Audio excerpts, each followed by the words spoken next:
Bulldog Gin. Begin bold. Hello. Hello, Canessa. Karl Cash. Enchantée. Bah, moi, je suis danseuse. Moi, je suis artiste peintre. Artiste peintre, ok. Ouais. J'ai 26 ans. J'ai 35 ans. Ok, nice. Bonjour Karl, bonjour Canessa, bienvenue dans notre studio Bulldog. Moi je m'appelle Malika et je suis votre hôtesse du jour. Sur la table, vous voyez des cartes avec des questions concernant la mode, la musique et vos carrières. Mais ça c'est pour tout à l'heure. Comme c'est la première fois que vous vous rencontrez, on va commencer avec un petit challenge, un icebreaker. Devant vous, 2 verres de Bulldog Gin Tonic. Et en fait, la personne en face de vous a choisi 2 ingrédients secrets qui sont dedans et c'est à vous de deviner quels les ingrédients sont. Donc voilà, vous pouvez commencer. Il n'y a qu'une règle, c'est que vous avez 30 secondes. Ça va? Ok, d'accord. On lance le timer. Bon, bah. Chin chin. Let's go.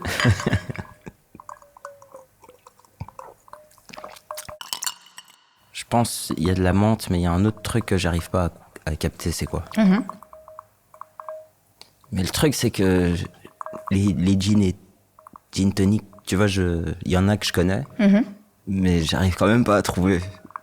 Moi, j'ai pas trouvé le tien. Je n'ai pas du tout trouvé. Ok, alors, c'est 2 éléments. Un, c'est le gingembre. Ok. Et Bien connu. l'autre, c'est de la grenade. Ok, ça c'est étonnant parce que j'ai pas du tout senti la grenade et pourtant j'en mange. Donc, ouais. Mais dans les cocktails, t'as vu, c'est un peu plus compliqué à cerner. Et moi, je pense qu'il y avait de la menthe. Et l'autre truc, je sais pas trop, en fait. Framboise. Framboise. Punaise, je suis déçu de moi-même. La framboise, normalement, ça se sent bien. Ouais, et puis c'est un fruit que j'aime bien, tu vois. Donc, c'est... Mais ok. En tout cas, Intéressant. c'est très très bon. Moi aussi, j'ai beaucoup aimé le cocktail. Let's go pour les questions. Vas-y, hein. C'est parti. Ah, Oh. ça, c'est une de mes premières toiles. C'est- Ok. Ça fait longtemps du coup. Ouais, ça fait toujours un peu bizarre de revoir ces vieux travaux. Ça date de 2009. Trop Donc, beau en tout cas. Merci beaucoup. Alors, première question. Dis-moi. Karl, que représente cette œuvre? En fait, ça représente le début de ma carrière. Je pense que ça date de 2009. Ok. Et je peins à la spatule, donc c'est de la spatule acrylique sur de la toile. Ok. Et je suis portraitiste, du coup là j'ai peint Bob. Je sais pas Marley. si on voit vraiment, mais... Ah bien sûr, je reconnais Ok. bien que c'est Bob. Ok, bah, tant mieux. Et ça compte beaucoup pour moi en fait, le perso, parce que moi je suis moitié zimbabwéen et il a fait une chanson qui s'appelle Zimbabwe au moment de l'indépendance de mon pays. Ok. Du coup c'est comme un héros national mais d'une autre origine, tu vois. Et du coup ça me parle beaucoup, quoi. Oh wow. C'est Ouais. super intéressant. Et je trouve vraiment le portrait hyper beau, Ah, merci hyper beaucoup. bien fait.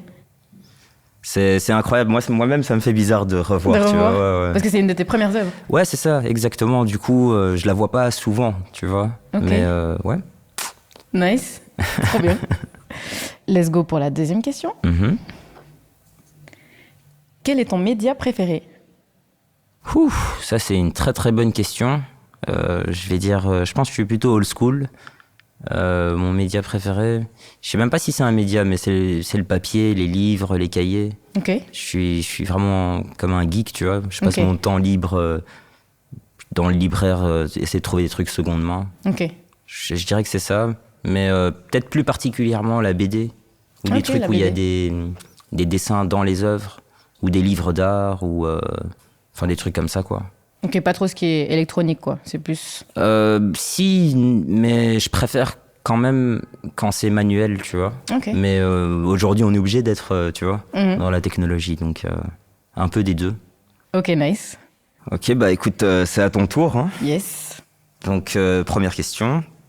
Dans quelle mesure la danse détermine-t-elle ta vie? Oui. Ouais, on rentre directement On rentre dedans. direct. C'est tout simplement toute ma vie, je dirais. Je dirais que c'est toute ma vie. J'y consacre tout mon temps. Mes études ont été aussi dirigées vers la danse. Ok. Tout ce que j'ai pu faire jusqu'à aujourd'hui, c'est en lien avec la danse. Ouais. C'est tout moi. D'accord, toute ma d'accord. vie. Et ça fait... T'as une carrière de combien de temps, là? Bah, je dirais aussi que j'ai toujours dansé depuis petite.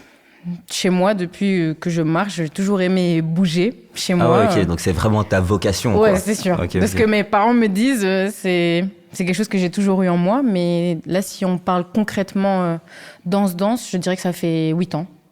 Ok, ok. Bon, on trinque une fois de plus. On peut trinquer. À nous, À nous, la vie d'artiste, comme t'as dit. c'est ça. Tu fais partie des danseurs fixes de Taiki. Comment est-ce arrivé? Bonne question. Alors, comment je suis devenue l'une des danseuses de taïk Ah, on dit Taik? Ouais, taïk ou taiki. Ok, parce que c'est Ouais. pas facile. Hein. C'est pas facile. Entre taïsi, taïs, Ok. taï, il y a plein de manières différentes de dire ça, mais ouais, taïk.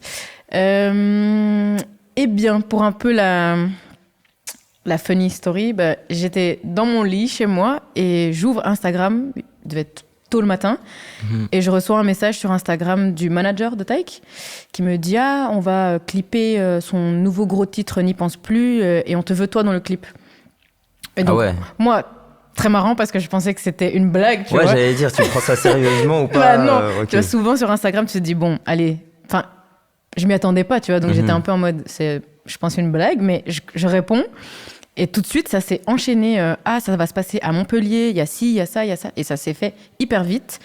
Et comme N'y pense plus a été un titre hyper important de Taïk, ça a fait qu'il y a eu toute une suite par rapport à ce titre. Ouais. Il y a eu les énergies, il y a eu tout un cheminement qui s'est fait de par cette musique-là. Et c'est ce qui fait qu'aujourd'hui, je suis encore là parce que je pense que ça a été le point de départ de, je pense aujourd'hui, sa carrière, ou en tout cas la suite de sa carrière. Mais du coup, vous vous entendez vachement bien, je suppose. Ouais, Ok, franchement, ok. aujourd'hui, c'est la famille, c'est quelqu'un... Incroyable. Ouais, franchement... Ok, ouais. ok. Moi, je sais que c'était pas sur la carte, mais moi, je me dis, si t'es ami avec lui, peut-être ça crée des jalousies, tu vois, les nanas, parce qu'il fait des chansons de love. Ah ouais, ça se peut, mais franchement, j'ai jamais eu à me plaindre de ce côté-là. Tu sais, moi, je suis un peu... Enfin, c'est ultra pro, quoi. C'est ça. Moi, je suis dans Ok. mon truc, je fais ma danse.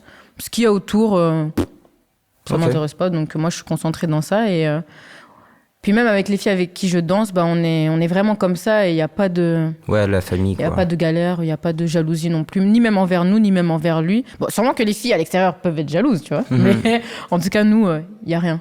Ok. Je pense qu'il est temps de parler un peu de mode, un peu d'art et un peu de musique. Ok, génial. Let's go avec la première question. Alors, en plus d'être artiste, tu travailles aussi comme mannequin et illustrateur pour des marques de mode. Exactement. Quel regard porte l'artiste sur le monde de la mode ? Waouh, c'est une très très bonne question. C'est indissociable déjà. Parce qu'en fait, quand tu es artiste dans les arts visuels comme moi et que tu crées des images, c'est un peu ce que tu proposes au monde. Mais que tu le veuilles ou non, les gens ils vont te juger sur comment t'es, ton apparence, comment t'arrives. Du coup, je dirais que c'est assez intéressant. Et moi, j'essaye d'être inclusif dans mon art. Parce qu'on pourrait s'imaginer que je suis d'une certaine façon, avec le look, comment je m'habille, tout ça. Et puis seulement, on découvre, en fait... Comment tu es vraiment ? Ouais, exactement. Donc, je pense que c'est vraiment actuel, tu vois. Tout ce qui est visuel, ça n'a jamais eu autant d'importance que maintenant. Donc, en vrai, déjà, je suis très content de le faire, mais je pense aussi que c'est dans l'air du temps. En fait, je suis trop content de faire ce que je fais. Donc, en général, tout part d'un dialogue. Moi, tout fonctionne de façon sociale. Et à partir de là, c'est des suggestions. Et t'es ouvert. Ouais, bien sûr, il faut l'être, mais il faut être aussi honnête, tu vois. Si le truc il colle pas, je le fais pas. Peut-être je vais recommander quelqu'un d'autre et puis voilà quoi. Ouais, nice. Ouais. Nice. Parce que c'est pas facile. Je pense que c'est pas tout le monde qui arrive à prendre du recul des fois sur les choses, tu vois, et pouvoir dire ça non, ça me correspond, ça Non, me mais correspond pas. t'as raison. En fait, c'est marrant parce que ça fait tellement longtemps que moi, je me rappelle plus comment c'était avant. Mais je pense, j'ai eu beaucoup de chance que des gens ils m'ont fait confiance en général. Donc ça commence par un petit projet, puis un autre qui aboutit à un autre. Et là, je me dis, en fait, il n'y a pas de limite à part soi-même, tu vois. Donc, ouais. Ok, nice. Donc on peut dire que tu as un regard objectif et fidèle à toi-même. Ouais, clairement. Ouais. Clairement. Ok, nice. Deuxième question, si tu pouvais ouvrir un musée, à quoi ressemblerait-il et quelles œuvres y exposerais-tu? J'adore cette question. Ouais. Si je pouvais ouvrir un musée, je pense déjà, je calquerais ça sur une nation. Tu vois, le musée aurait un drapeau. Pourquoi? Parce que j'aime beaucoup l'idée d'être un citoyen d'un groupe de quelque chose, tu vois. Ok. Donc je pense, j'ai même le nom, tu vois. J'appellerais le musée Imagination, la nation de l'image. Je crée des images. Je pense que je calquerais ça sur la Belgique, par exemple, tu vois. C'est tricolore. Les œuvres d'art en 3 morceaux, c'est des triptyques. Donc tu vois, immédiatement, j'y vois un lien. Ok. Pour le reste de la question, je sais plus ce que tu avais dit, mais... Et qu'est-ce que tu y exposerais? Je pense qu'il n'y a pas de limite à ça, tu vois. C'est-à-dire, il y a bien sûr tous les formats classiques, peinture, sculpture. Je pense que je ferais de la musique, tu vois. Donc, ce serait habillé de façon sonore. Sonore aussi. Il y aurait certainement des performances. Chose qu'il n'y a pas forcément, je trouve, dans Ouais, c'est beaucoup de ça. musées. Je pense, bon, moi je suis pas un danseur professionnel, mais c'est très possible que j'aurai un spectacle de danse dans Donc, il y a lequel du je mouvement. participe. Ouais. C'est intéressant. Parce que je pense aussi qu'il y a ce point de vue où il y a beaucoup de gens, ils ont peur d'essayer parce qu'ils se disent, ah, c'est pas mon domaine. Mais dès que c'est un peu dans l'expérience et qu'elle peut être partagée, en fait, quand t'es pas bon, je pense qu'il y a beaucoup plus de gens qui s'y reconnaissent. Tu vois, cette espèce d'amateurisme. Donc, j'aimerais bien que ça se passe plutôt comme ça pour que ça parle à tout le monde, tu vois. Yes. Ouais, à peu près ça. Et c'est quelque chose que tu as déjà pensé un jour Ah oui, oui, clairement. d'ouvrir un musée Clairement, je pense, j'y pense depuis que je suis enfant. Donc, c'est un peu un rêve. C'est un rêve, c'est un clairement un rêve. Mais même, tu vois, à un rêve, il y a peut-être plusieurs réponses. Tu vois, c'est-à-dire, le musée pourrait être sur une place et immatériel, comme elle pourrait être physique dans un grand hangar. Tu vois, je pense que je pourrais revivre le même rêve avec des réponses différentes plusieurs fois. Nice. Ouais. Ok, ben je pense que c'est le moment de switch. Ouais, vas-y, on va voir, hein, parce que moi je te réserve. Yes. Si ton style de danse était un gin tonic, quel ingrédient contiendrait-il? Oui. Alors, mon gin tonic. Bah, je pense qu'il aurait mes 2 fruits préférés. Je sais pas si la combinaison marche, mais je pense qu'il y aurait et de la mangue et de la framboise. Je pense qu'il y aurait un peu de peps pour un peu réveiller. Ok. Donc j'aurais mis sûrement du gingembre pour un peu venir secouer. Et il faudrait une petite touche à la fin de la dégustation du gin pour qu'on s'en rappelle. Je sais pas qu'est-ce que je lui mettrais, mais quelque chose qui marquerait un peu l'esprit. Donc sûrement quelque chose de totalement original, un ingrédient un peu étrange, je Donc dirais. on quitte avec un arrière-goût là. Ouais, en c'est fait. ça. Ok, je comprends. Je dirais quelque chose comme ça. Quelque chose qui me ressemble, donc doux, explosif, et on s'en rappelle. Peut-être que comme mixologue, t'as peut-être un avenir. Hein. J'espère. Si un jour je dois m'arrêter de danser, ben, je me reconvertirai dans. Tu dans m'appelles ça. si tu fais ça. Je te ferai. Ok. Let's go. Dernière question. Ah, c'est pour nous deux. Ah ouais? Alors, Ok. y a-t-il des cultures, des courants artistiques ou des périodes historiques qui ont façonné ta vision artistique? Comment est-ce que ça se traduit dans ton travail? Ok, tu veux commencer? On fait comment? Parce que... Moi déjà, j'aime bien la question. Ouais, moi aussi j'aime bien la question. J'aime bien. Dès qu'on parle de culture, j'aime bien. Mais en fait, ça me parle beaucoup par rapport au courant artistique, tu vois. Ok. Je me suis toujours demandé pourquoi il y a une époque où il y avait des courants très clairs et disons dans notre ère contemporain, c'est différent, tu vois. Yes. Donc, si tu veux, moi je vais peut-être répondre parce que je sais direct. Ouais, vas-y. Mais dans les courants artistiques vivant en Belgique, tu vois, le surréalisme, ça m'a beaucoup touché. En plus, là, c'est les 125 ans, je pense, de Magritte. Donc, tu vois, il y avait des Magritte un peu partout en ville, je sais pas si t'as vu. Et avant ça, ils ont fait le dadaïsme. Ok. Et Qu'est-ce il y que a en fait, c'est un mouvement expérimental de plein de jeunes artistes. Il y avait Salvador Dali aussi dedans. Et en fait, je me rappelle que de un truc qui m'a choqué, c'est qu'ils avaient fait l'écriture automatique. Et donc, en fait, ils prennent une feuille blanche. Et dès que tu commences à écrire, tu t'arrêtes jamais jusqu'à ce que tu remplisses la feuille. Et moi, j'avais tendance à faire ça presque tous les jours. J'ai fait ça pendant un moment.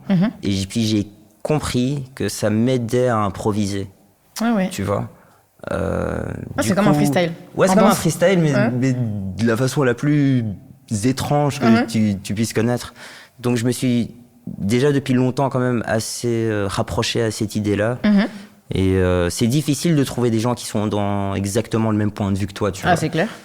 Donc, je sais pas. Je pense il y a une époque où, parce que je suis métisse, je m'identifiais beaucoup à l'idée du métissage. Donc, j'ai tenté plein de façons de décrire ça. Et en fait, en le faisant, ça m'a déplu après et j'en suis encore sorti pour finalement juste appeler tout ce que je fais de l'art contemporain. Mais je dirais, étant moitié africain, on m'associait beaucoup à l'art africain. Et donc, j'avais tendance à dire ah, t'as vu, moi, je suis un artiste afropéen, avec ceci, cela. Et au début, j'aimais bien parce que c'était comme s'identifier à un groupe. Mais je pense 1 an après, ça me déplaisait Ça te déjà. correspondait plus. Ouais. Et je pense que c'est un peu comme ça constamment. Donc, c'est difficile de s'implanter dans un truc et être d'accord avec à 100%. Ouais, je suis d'accord. Et pour toi? Bah moi, je vais prendre plutôt le début de la question, qui me parle, y a-t-il des cultures, en tout cas, qui ont façonné un peu ma vision artistique? Je pense que, en tant que danseur, et aujourd'hui, moi, en tant que danseuse, et qui fait particulièrement aujourd'hui plus de l'afro, donc des danses africaines, mais urbaines, je pense que je suis naturellement, et même un peu obligatoirement, influencée par les cultures africaines, tu vois. Je dirais que ça m'a poussée dans mes recherches et dans ma manière de bouger, d'interpréter certains steps, d'aller devoir chercher, tu vois, ok, il y a certains pas de danse qui vont venir du Nigeria, je vais devoir m'intéresser à ce qui se passe au Nigeria. Pourquoi est-ce qu'il y a ça là-bas, tu vois? Je vais devoir aussi m'intéresser à des steps Afro House qui viennent d'Angola. Je vais aller m'intéresser à ce qui se passe en Angola. Pourquoi c'est ces steps-là? Pourquoi ça correspond à ça, tu vois? Et je pense qu'aujourd'hui, c'est le reflet même de ma danse, c'est qu'il y a toutes les différentes cultures, tu vois, de danse africaine et africaine qui vont venir influencer ma gestuelle. Et là où je te rejoins aussi, c'est qu'en étant aussi moi métisse, d'un côté africain et d'un côté latino, tu vois, et en plus en étant européenne, tu vois, donc tu as un peu ce positionnement qui est pas facile et qui est en perpétuelle réflexion, tu vois, parce que je me sens africaine, je me sens amérindienne, je me sens européenne aussi, tu vois. Et donc c'est toutes ces différentes cultures qui vont venir influencer mon travail et qui, je pense, font la beauté de ce que je fais et de ce qu'on peut faire en tant qu'artiste, tu vois. Mais oui, à 100%, les cultures ont influencé mon travail. On va voir la suivante. Yes. C'est pour nous deux à nouveau. Que signifie le succès pour toi? Quand est-ce qu'une œuvre a du succès? Ok. Tu réponds en premier ou je le fais? Je pense que je vais y aller. Ok. Que signifie le succès pour moi? Je pense qu'il y a plusieurs définitions du succès. Ouais, clairement. Je pense que ça, c'est déjà une première chose.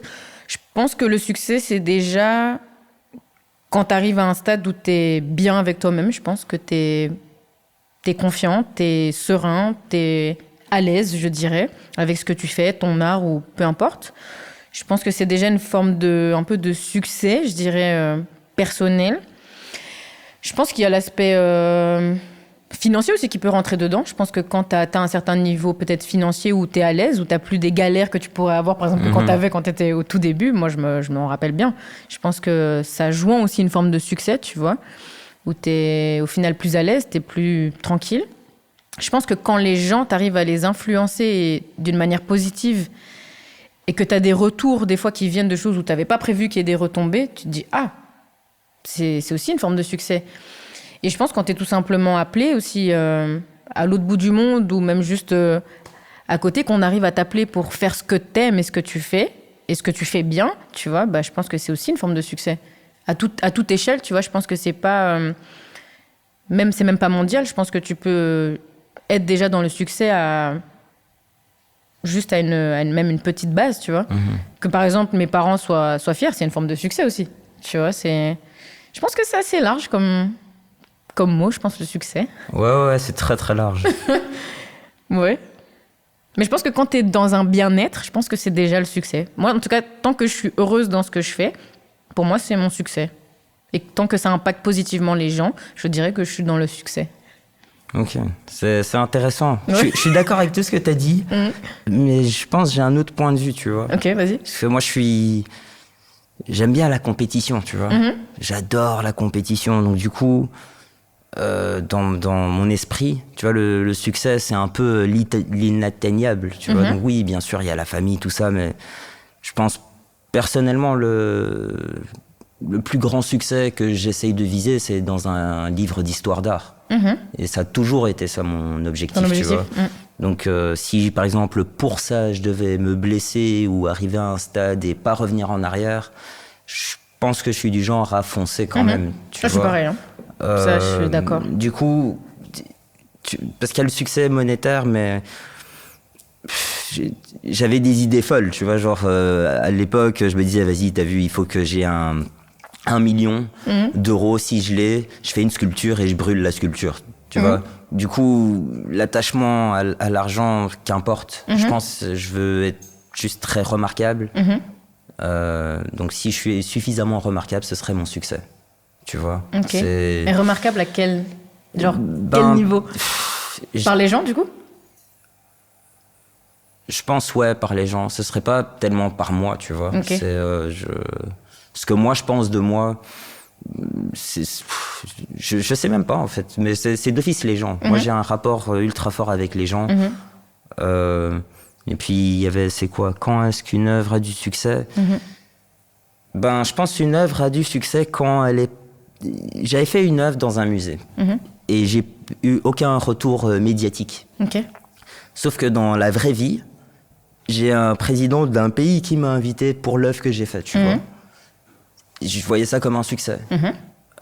Du coup, le fait que c'était pas dans les médias et que quand même il y a eu un retour, bien sûr, c'était comme un succès très personnel, tu vois. Ah oui, et puis même des fois il y a des choses qui sont pas mises aux yeux du grand public et ça reste des succès en vrai. C'est ça. Mais une œuvre qui a du succès. En fait, je pense qu'il y a trop de réponses à ça. On peut partir dans tous les sens. C'est très très difficile. Mais je pense que le simple fait qu'on soit là à deux, c'est qu'on est en train de faire correctement ce qu'on fait. Je pense, j'en suis même sûre. Ouais. Tu es actif ou active sur les réseaux sociaux. De quelle façon veux-tu inspirer les autres artistes ? C'est pas du jeu, c'est vraiment difficile, les questions. Moi, je pense, je dirais, j'aimerais montrer que c'est atteignable. Tu vois que, en fait, être cette personne être présent et croiser les gens dans la rue et être accessible pour montrer que tout le monde peut y arriver. Je pense que c'est ça mon plus grand objectif, honnêtement. Quel est ton conseil le plus audacieux aux personnes qui nous écoutent ? Waouh, c'est vraiment des bonnes questions. Non mais parce que tu vois, déjà de base, moi je pense que l'audace, c'est déjà le bon réflexe en tant qu'artiste. C'est la clé. Donc là, ils disent, quel est ton conseil le plus audacieux aux personnes qui nous écoutent ? Moi j'en aurais 10 à te dire. Hein. Ouais, c'est ça, mais dis-en quelques-uns, hein. Je complète. Le conseil le plus audacieux. Je pense que ça peut être intéressant de se dire qu'il il faut pas avoir peur d'être seul. Tu vois, moi, par exemple, pour bien comprendre ce que je dis, je me rappelle qu'au début, je parlais pas bien anglais, je venais de débuter la danse et j'ai senti qu'il y avait quelque chose à faire à Londres. Tu vois, je sentais qu'il y avait une communauté là-bas qu'il fallait que j'atteigne, que je m'entraîne avec des gens là-bas, des danseurs de là-bas. Et sur un coup de tête, je me suis dit, je vais prendre le bus. J'ai pas énormément d'argent, mais je vais prendre le bus, j'ai de quoi être en sécurité. Je vais aller m'entraîner avec les gens là-bas. Quand même je parle pas la langue, je vais me faire comprendre. Et j'y suis allée pendant 2 semaines et c'était la plus belle expérience de ma vie, tu vois. Et bah, c'est l'audace qui a fait que je suis allée là-bas. Parce que si j'étais restée sur mes a priori de je parle pas la langue, je connais pas grand monde, je suis toute seule, je vais avoir peur. Non, en vrai, j'y suis juste allée, j'ai suivi mon instinct, tu vois, et je suis allée. Non, mais t'as totalement raison, c'est ça qu'il faut faire. Moi, j'en ai vécu beaucoup des choses, mais j'ai une anecdote à raconter. Je suis allé à un concert. Je voulais absolument faire un truc de l'artiste. C'était Childish Gambino. Il n'était pas aussi connu que maintenant, tu vois. Je vais au concert, j'avais fait un dessin, un poster.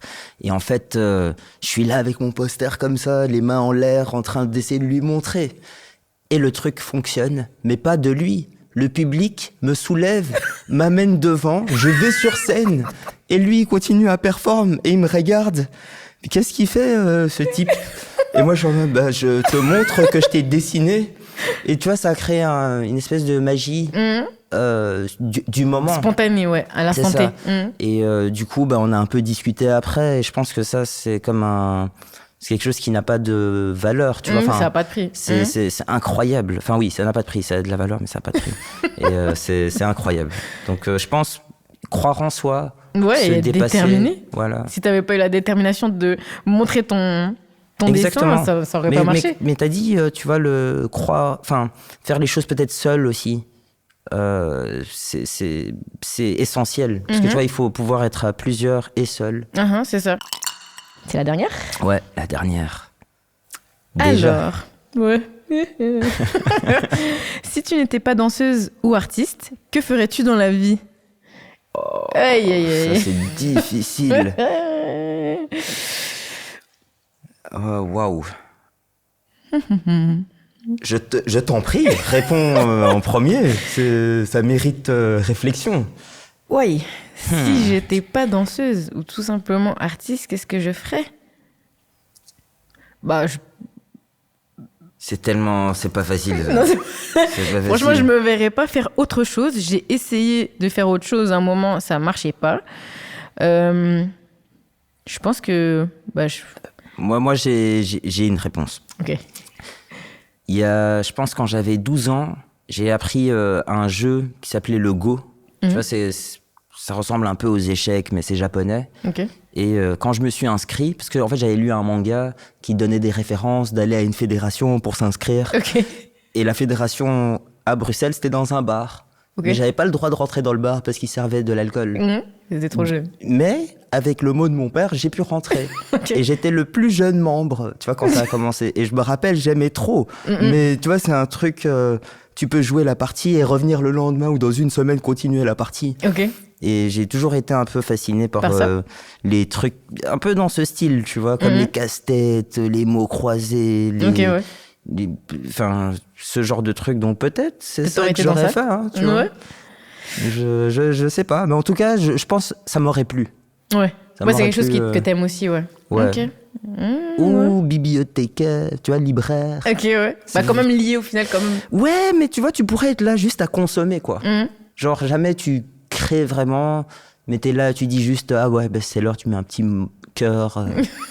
Non, mais parce qu'il y a ça chez les libraires, tu vois, où ils mettent un post-it et ils disent, je me verrais bien libraire, franchement. Libraire, ok. Ah ouais. Je pense que moi, ça aurait quand même été lié par la danse, moi je pense, enfin, ou en tout cas dans l'art. Je pense que si ça n'avait pas été la danse, peut-être la musique, tu vois, genre productrice ou je sais pas. Ouais. Okay, je me rappelle que quand j'étais petite, j'avais fait un stage de stylisme et c'était ma grande passion. Genre j'ai eu une phase un peu couture, tu vois, où j'aimais bien coudre, j'aimais bien demander à ma mère de m'acheter 10 000 tissus. Mais en grandissant, j'ai vu que j'avais pas la patience à ce niveau-là, tu vois. Donc j'étais là, non, c'est pas pour moi. Mais je pense que ça aurait été quand même lié, tu vois, par l'art. Je pense que malgré tout, ça reste lié. Bah, en tout cas, merci pour ce moment partagé, parce que franchement, merci je à me toi. suis bien marré. Ouais, c'était vraiment drôle. Et c'était aussi hyper intéressant. Ouais, C'était relax, on était dans de bonnes conditions. C'était bold, comme ils disent. Yes. Franchement, je suis très content. Pareil. Merci beaucoup à Bulldog Gin Yes. pour l'expérience. Merci beaucoup. Bulldog Gin.